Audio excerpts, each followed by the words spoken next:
শিক্ষার্থীবৃন্দ আসসালামু আলাইকুম। আশা করি সকলে অনেক অনেক ভালো আছো। প্রতিদিনের ন্যায় আজকেও ডাব্লিউএস কোশ্চেনের জাস্ট একটা ডাব্লিউএস কোশ্চেন নিয়ে কথা বলবো আমি। আর আজকে আমার আলোচনার বিষয় হবে হুইচ। চলুন ক্লাস শুরু করা যাক। হুইচ, আমরা জানি হুইচ মানে কোন অথবা কোনটি। হুইচ মানে কোন অথবা কোনটি। তাহলে আমরা কোন কোন সেন্টেন্স গুলোকে সাধারণত হুইচ দ্বারা কোশ্চেন করবো সেগুলো একটু দেখে নেবো আজকে। যদি কোনো সেন্টেন্সের সাবজেক্ট কিংবা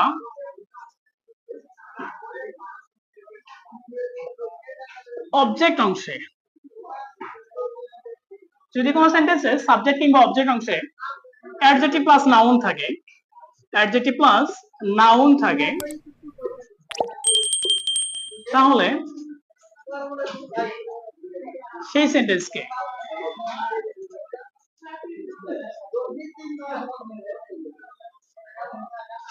ডাব্লিউএস করার সময়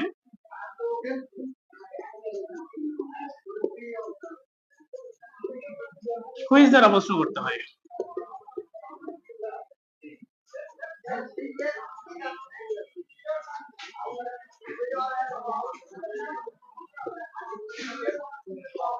যে শিক্ষার্থীবৃন্দ, তোমরা নিশ্চয়ই দেখতে পাচ্ছ আমি অলরেডি পড়ে লিখছি যে কোন কোন সেন্টেন্স গুলোকে আমরা হুইচ দ্বারা কোশ্চেন করব।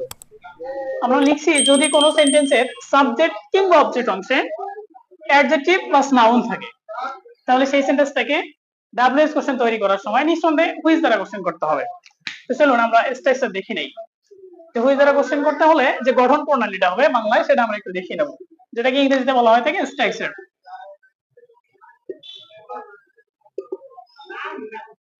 প্রথমত আমাদের ব্যবহার করতে হবে which plus noun plus auxiliary verb, যদি সেন্টেন্সে থাকে ব্যবহার করতে হবে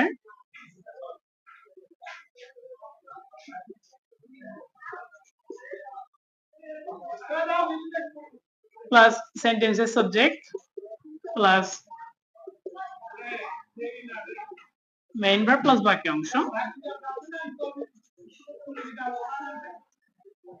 plus note of interrogation mark, প্রশ্নবোধক চিহ্ন। এটা স্ট্রাকচার। অবশ্যই স্ট্রাকচারটা আমাদের সুন্দরভাবে মনে রাখতে হবে যদি আমরা হুইচ দ্বারা কোনো সেন্টেন্সকে ডাব্লিউএস কোশ্চেন বা প্রশ্ন করতে যাই।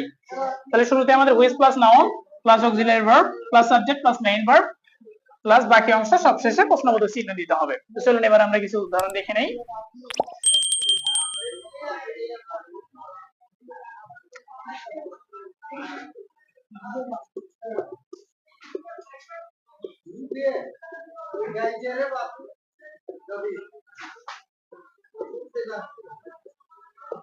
আমরা বোর্ডে একটা एग्जांपल দেখতে পাচ্ছি, the black pen is mine.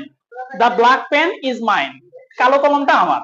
So এখানে দ্য ব্ল্যাক পেনের নিচে আন্ডারলাইন করা থাকবে, যদিও এই আন্ডারলাইনটা নাউন অবধি থাকবে কিন্তু আমাদের নাউনটা ধরে নেওয়া যাবে না যে নাউনের নিচে আন্ডারলাইন আছে। এখানে দেখা যাচ্ছে the black pen is mine, কালো কলমটা আমার। তাহলে এখানে প্রশ্ন করতে হবে বাংলায় ন্যাচারালি যদি আমরা প্রশ্ন করি তাহলে হবে যে কোন কলমটা তোমার, তার মানে কালো কলমটা। সো এই যে কোন কলমটা তোমার, এটার জন্য আমাদেরকে ব্যবহার করতে হবে হুইচ। আমরা স্ট্রাকচার অ্যাপ্লাই করলে সুন্দরভাবে হয়ে যাচ্ছে। হুইচ এর পরে নাউন নিতে হবে। সো এখানে নাউন দেখতে পাচ্ছি পেন আছে, আমরা পেন নেব, হুইচ পেন।